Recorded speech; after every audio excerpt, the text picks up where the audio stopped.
अस्सलाम वालेकुम नाजरीन, आप देख रहे हैं ज़शान सैयद यूट्यूब चैनल। नाजरीन, आज बात करेंगे इमरान खान के हवाले से, दूसरी जानिब बात करेंगे इलेक्शन कमीशन के हवाले से, और तीसरी जानिब बात करेंगे सुप्रीम कोर्ट ऑफ पाकिस्तान के हवाले से। सबसे पहले बात करते हैं पाकिस्तान तहरीक इंसाफ के चेयरमैन इमरान खान, जो कि इस वक्त अडियाला जेल में हैं। जो नैब रेफरेंसेस है तोशा खाना तहाइफ और 190 मिलियन पाउंड स्कैंडल, जिसे अलकादर ट्रस्ट भी कहा जाता है, उसमें गिरफ्तार है और अडियाला जेल में है।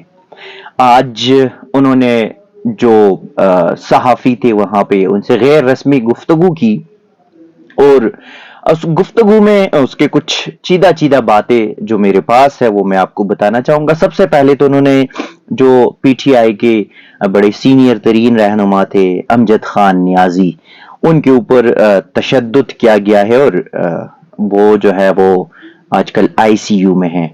तो इमरान खान ने कहा कि अमजद खान पर तशद्दुद इसलिए किया था कि वो इलेक्शन में हिस्सा ना ले सकी या पार्टी छोड़ दे। उन्होंने कहा कि ऐसा कभी पाकिस्तान में नहीं हुआ। हमारे जो 3 टीयर्स के जो जो मेन लोग थे उनमें से 2 को उनसे पार्टी छुड़ा दी गई, और इस वक्त जो हमारे पास टीम है वो अंडर 16 टीम है, यानी कि हम अंडर 16 टीम के साथ मैदान में उतरे और खेल रहे हैं।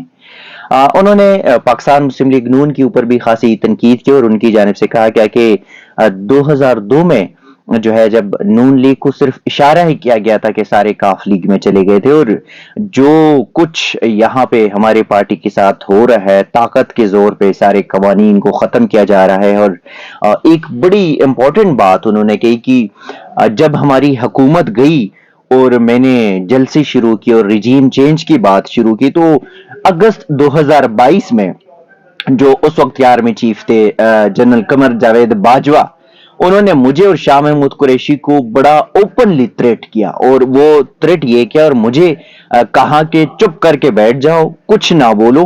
और चूंकि उस वक्त मैं जलसे कर रहा था, रिजीम चेंज की बात कर रहा था, और मुझे जनरल बाजवा ने कहा कि अगर आप चुप रहे, आप खामोश रहे, तो हम आपको आने वाले इंतखाबात भी, यानी कि जो आने वाले ये अभी इंतखाबात है, अगर मामला ठीक होते तो शायद फिर ये निगरान सेटअप इतना ना चलता, और ये 2023 के नवंबर में जो इंतखाबात होने थे उसमें इनको इमरान खान को ये कहा गया था कि अगर आप खामोश रहे तो आपको 2/3 अक्सरियत देंगे, और साथ ही ये भी कहा कि अगर आप चुप ना रहे और आप इसी तरह बोलते रहे और हमारा जिक्र करते रहे तो फिर हम आपको 30 से भी कम नशिस्तों तक महदूद कर देंगे और केसेस बनाएंगे। तो इमरान खान ने ये आज कह दिया कि जनरल बाजवा ने जो कहा था वो हो रहा है, जो किया गया, मेरे ऊपर केसेस बनाए जा रहे हैं, मेरे ऊपर केसेस बनाए गए हैं, और हमारी जो मेन टॉप की लीडरशिप है उन सब के ऊपर केसेस है, सबके कागजाती नामजदगी मुस्तरद कर दिए गए हैं। साथ ही उन्होंने कहा कि मुझे ये कहा गया कि गुलामी कबूल कर लो, और मैंने गुलामी जो है वो कबूल नहीं की।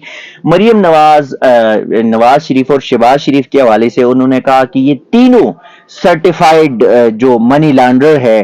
पनामा के अंदर देखिए अरबों रुपए के फ्लैट्स जो है वो साबित हो चुके हैं। शहबाज शरीफ के खिलाफ 24 अरब के साबित शुदा स्कैंडल्स जो है उनको माफ किया गया। इसके अलावा ये भी इमरान खान ने कहा कि इस केस के लिए माफ की गई कि उन्होंने गुलामी कबूल कर ली। अब जो केसेस उन पे ऊपर खत्म हो रहा है तो वो इस वजह से हो रहे हैं। इमरान खान का ये है कि ये उन्होंने गुलामी कबूल कर ली। साथ ही ये भी उनकी जानिब से कहा गया, चूंकि जो सोशल मीडिया पे इस तरह की बहुत सारे पसे पर्दा चीजें चल रही कि इमरान खान से मुज़ाकरात हो रहे, तो इमरान खान ने आज उस मुज़ाकरात को भी कह दिया कि अगर हमसे कोई मुज़ाकरात के लिए आ जाए तो हम मुज़ाकरात करेंगे।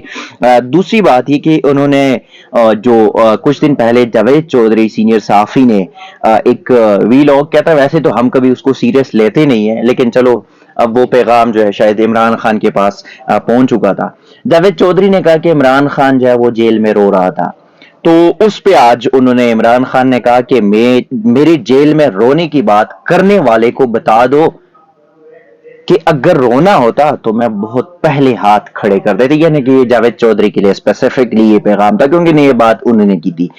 दूसरा ये कि इमरान खान ने ये भी कहा कि इलेक्शन ना लड़ सका तो सुप्रीम कोर्ट जाऊंगा। इस वक्त सुप्रीम कोर्ट की سب سے بڑی ذمہ داری ہے، اور ایک ہی امید جو باقی ہے وہ سپریم کورٹ ہے۔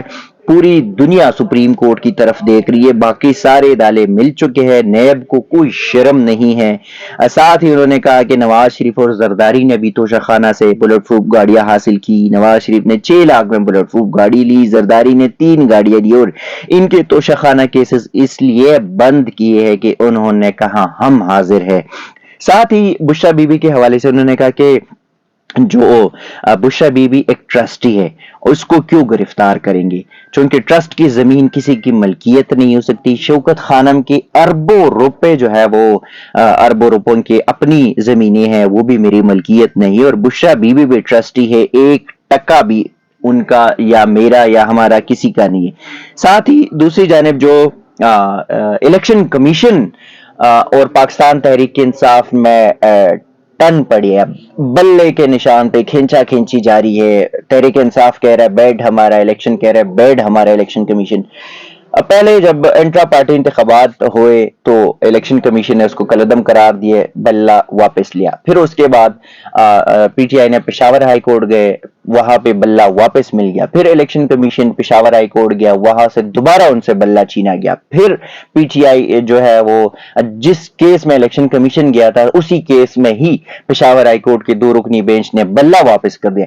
اب الیکشن کمیشن نے اب سے کچھ دیر پہلے جو پشاور ہائی کورٹ کا فیصلہ ہے اس کو سپریم کورٹ میں چیلنج کر دیا، یعنی کہ وہ ہر حال میں ہار ماننے کو تیار نہیں ہے، پتہ نہیں کیوں ہو رہا ہے۔ ویسے تو آج تک الیکشن کمیشن بالکل خاموش تھا، لیکن آج جب مرتضی سولنگی جو وزیر اطلاعات ہیں ان کی الیکشن کمیشن کی ملاقات ہوئی ممبران سے، تو اس کے بعد جو ہے وہ اپیل بھی دائر فائنل ہو گئی اور دائر بھی کر دی سپریم کورٹ میں، اور اس کو نمبر بھی الاٹ کر دیا گیا۔ تو اب دیکھتے ہیں کہ یہ سپریم کورٹ کیا فیصلہ کرتی ہے۔ لیکن ساتھ ہی سپریم کورٹ کے حوالے سے جو میں نے بات کی تھی کہ سپریم کورٹ کے حوالے سے بات کروں گا، جسٹس مظاہر علی نقوی انہوں نے استعفیٰ دے دیا، استعفیٰ منظور بھی ہو گیا۔ جوڈیشل کونسل کا جو اجلاس تھا اس میں جسٹس اعجاز الحسن نے شرکت نہیں، تو قاضی صاحب اتنے بڑے جلد بازی میں تھے یا کچھ اور تھا، انہوں نے جسٹس اعجاز الحسن کو نکال کے اور جوڈیشل کمیشن میں منصور علی شاہ کا نام ڈال دیا۔